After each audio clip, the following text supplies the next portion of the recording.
Hello crochet friends, and welcome back to your ABCs, Absolute Beginner Crochet series, where I walk you through the absolute basics of crochet.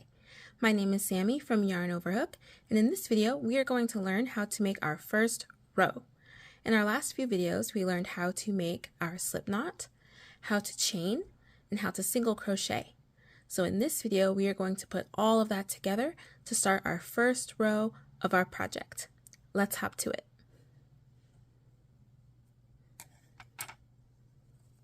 Let's start with our slip knot and get that on our hook. And I'm going to chain 16. All right, so we have our 16 chains. So the reason why I did 16 is because I want my project to be 15 stitches wide. I know that I'm going to do single crochet, and I know that I want my project to be 15 stitches wide. So I'm going to do one extra chain at the end, and you'll see why in just a second.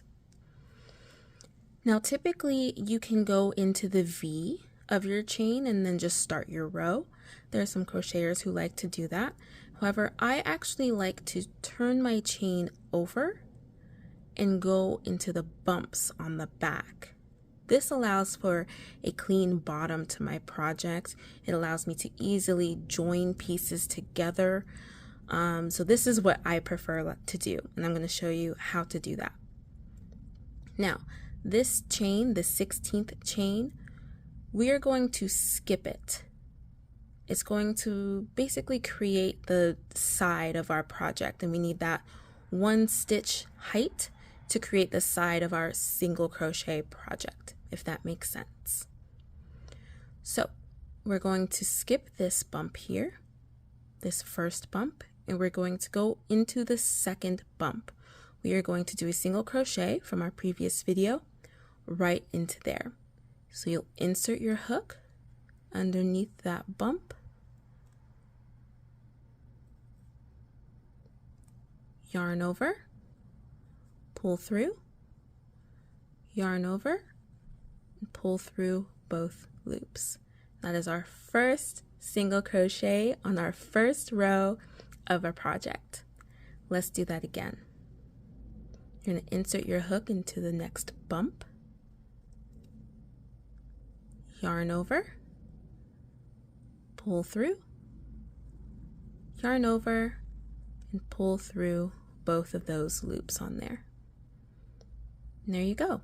So you can already see that we have a nice clean braid at the bottom of our project. That's our chain right there. And similar on the top. These are single crochets here. Now, the reason why you don't want to do your chain too tight is because if you do, it's going to be a little bit difficult getting into these bumps at the back. So that's why you want to keep a nice neutral tension on your chain. Let's keep going.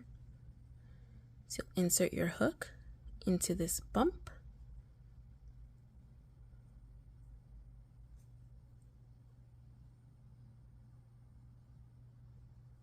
yarn over, pull through, yarn over, and pull through both of those loops.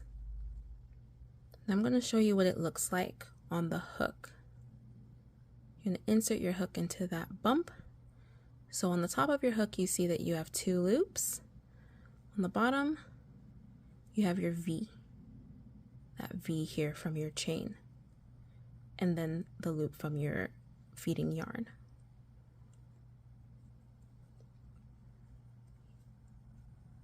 So yarn over, pull through that bump, yarn over, pull through both of those loops.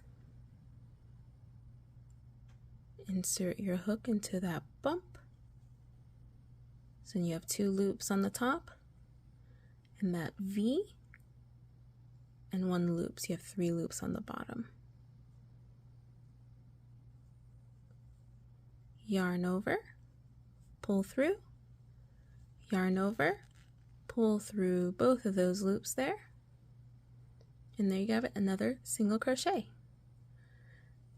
Now I want to show you what it will look like if you don't go through the bumps on the back. So say you insert your hook in the middle of that V there. We'll do a couple so that we can compare.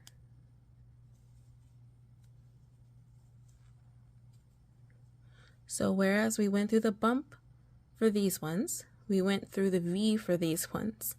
So it'll look kind of just like a twist on the bottom. But we want that nice chain on the bottom of our project, so we'll stick with going through the bumps.